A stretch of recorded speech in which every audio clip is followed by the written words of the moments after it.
Hi, I'm attachment specialist Adam Lane Smith, and today I want to talk to you about how to make him bond to you with vasopressin.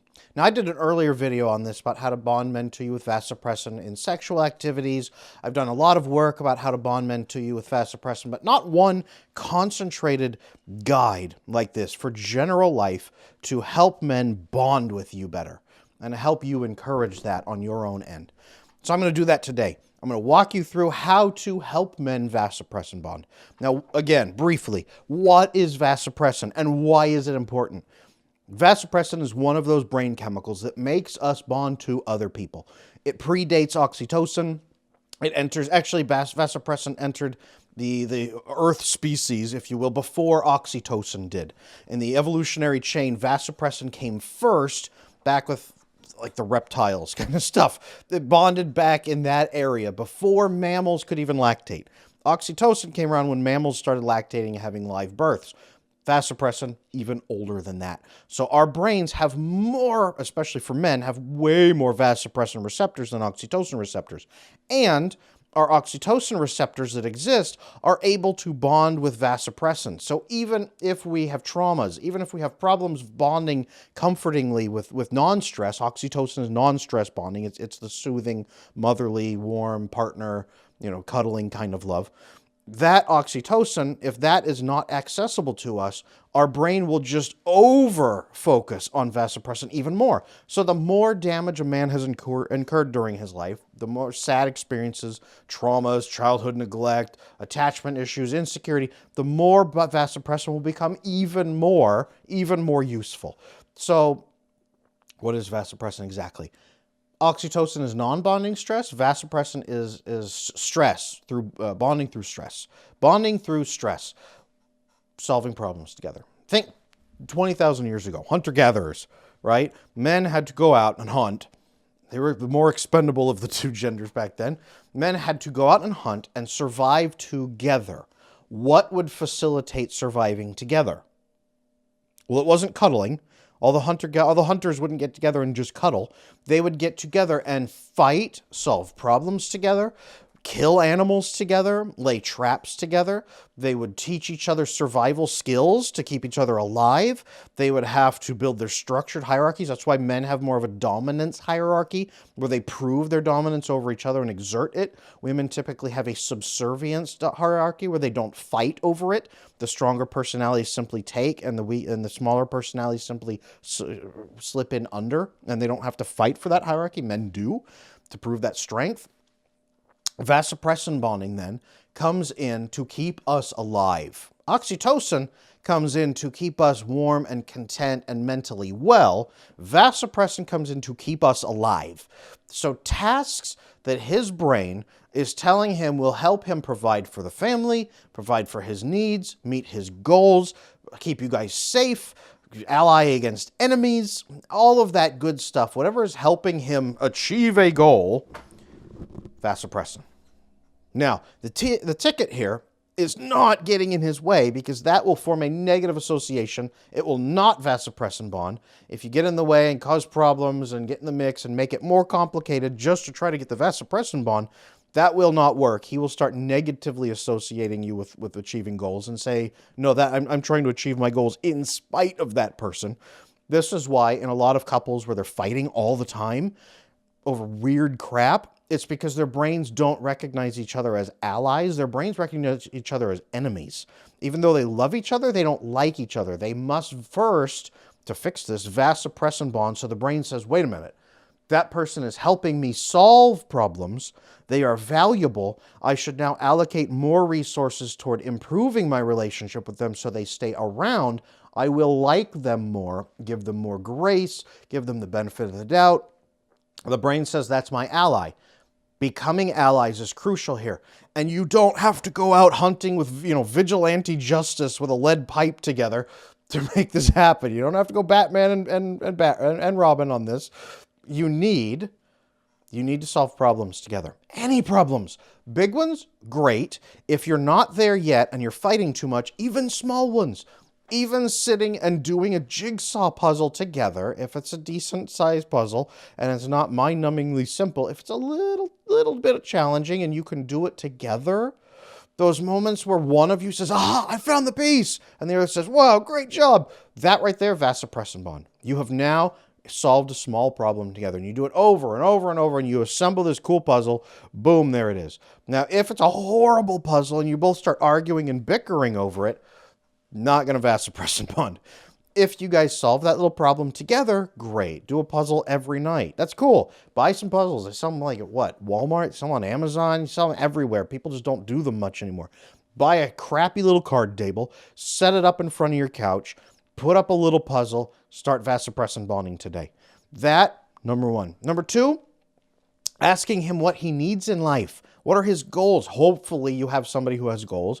Women have a hard time being with a man who has no life goals. It's just not ideal. If he has any goals at all, even if they're small goals, even if they're, close to like, what is your goal in the next week? Learning to help, ask that, and then say, where can I help? Where do you see your plan falling apart? Where do you see it falling apart? And how can I get in there and shore it up myself? For myself, me and my wife, we've been together for 14 years. We met 2 weeks later, we were engaged. At 11 months, we got married, and we've been married for 13 years now. We have 4 kids. So, wild trip. A lot of vasopressin bonding. We were so poor early on. It was hard to survive together. Vasopressin bonded like crazy. That's why couples who go through crazy stuff together and come out the other side, as long as they have learned to work together, nothing can ever break them up because they have been through fire together, and their brain says, that person is the best person I could possibly have in my life. I'm not going to do anything to screw that up. And they can solve it. The people who go through it together and just crumble, no vasopressin. And their brain has now proven when the crap hits the fan, that person will get in their way. Also not really good. Happens a lot when people have kids, after they have kids, more so than when they're just together and just the two of them. Vasopressin bonding, take me and my wife.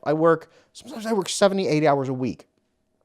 She comes to me and says, what can I do to help you? You're working 10 to 12 hours a day this week. What can I do to help? And I say, man, I do not have time to cook my meals. I do not have time to cook meals. I will either not eat for 3 days, or could you help me out here? Anything. You have a sandwich prepared, even just keep like basic stuff in the fridge. If you could cook and then box it up in Tupperwares in the fridge and have like meal kits assembled for me, I can just microwave them real quick, have whole, fresh food, whole ingredients, healthy, so I'm not just eating, crap or just not eating for 3 days. And she says, yeah, I could definitely do that. And then she does it. Big vasopressin bond. As I'm going through my day, I'm eating my lunch. I'm like, wow, this is great. I just tell her, thank you. That was so helpful. My brain is vasopressin bonding to her. Like, she is helping me accomplish this mission. I could not do the work I'm doing without her doing this. This is fantastic. My brain, right there with her. Vasopressin bond, solving problems together, helping the other person solve problems. We've talked about how to do this with sex. We've talked about guiding him and saying, hey, I need to achieve this. Hey, I need to achieve this orgasm. Here's how we can do it. And his brain, aha, a goal. That's why men are so focused on goals during sex. It's vasopressin bonding. They are trying to bond to you, but by setting goals, which sounds really crazy. We know you're not a video game. We're just trying to bond with you. Vasopressin bonding. So puzzles, life challenges, sitting down and saying, we have this life challenge that we can solve together. Not necessarily we have this problem as a couple, we need to fix it, meaning you need to fix it. Maybe that's a little bit down the line after you've vasopressin bonded a little bit. It will eventually help, but you're sharing your needs. I have this need. How can I need this. I need help on these days. I need help on Thursdays. Whatever it might be. Whatever your needs are, hopefully you know what they are. I think I've done a video on how to figure them out. If I haven't, I should do one of those. Figuring out your needs and sharing them gives him a goal. And then when he meets that goal, or if he doesn't, helping him zero in until he does. And when he meets that goal, giving that feedback, thank you. That was so great because you helped me with that. I was free to blank, whatever else it is. His brain now says we are solving problems together, and I'm solving problems with you. I'm solving problems for you to augment your mission, just like you're doing that for me. Vasopressin bond. A lot of women don't put their needs out there at all because they're afraid that he won't want them. And what that does is short circuit the chance to have vasopressin bonds. It short circuits his chance to have that go out and help you solve those problems. It short circuit his brain's ability to say, hey, I'm solving problems for you, and you're solving problems for me, and we're solving problems together. We are a team. We are allies. You are valuable. This is how women become valuable beyond just the feelings, just the sex, just being a fun girlfriend. This is how you transform yourself into an irreplaceable partner in his life, so he wants to get married. This is how. A lot of couples where he doesn't want to get married, it's because they don't vasopressin bond. They don't share needs.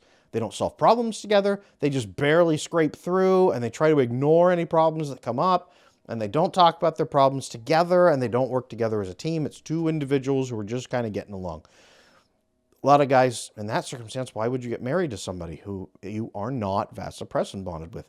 Vasopressin bonds drive a tremendous amount of male bonding. Tremendous. And women typically don't realize that, because for women, stress, very negative. For men, good stress, very positive. And women do vasopressin bond too. It's just that men have so many more vasopressin receptors and are primarily set up for vasopressin bonding, which then opens the door for oxytocin bonding, which is then in the realm of the women and how they bond, which is why he seems so backwards in how he wants to approach, right? Bonding and stress and crazy activities first, and then cuddling afterward. The cuddling and snuggling builds calm and trust and togetherness for women typically first, so that they can then start trusting later when the stress does hit. Men, it's the other way around.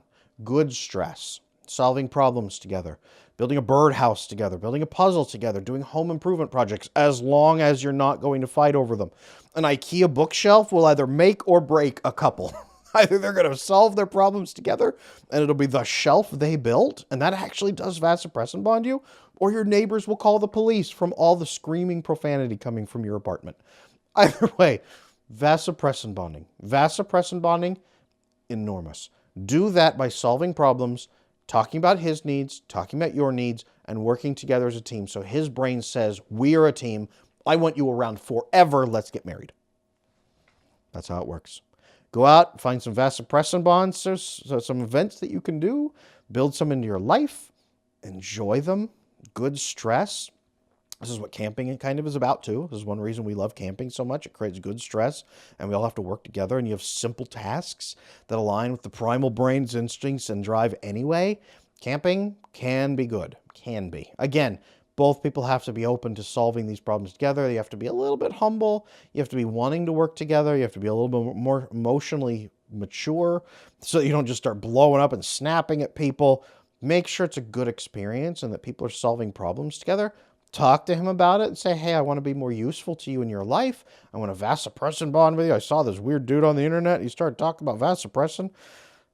Do that. Have that conversation. Solve problems together. Make yourself irreplaceable. And it'll go great. And then go back and watch my video guide on how to do that during sex, too. Vasopressin is the magic secret ingredient that makes men bond to you like magnets, like crazy. Can't get them away from you. Vasopressin bonding. Take care of that. Everything else will take care of itself. Thank you. I'm Adam Lane Smith. Please leave me a comment what you think about this, if this has been helpful. If you want more resources, leave me one and say, hey, Adam, can you give me more examples? All of that is good.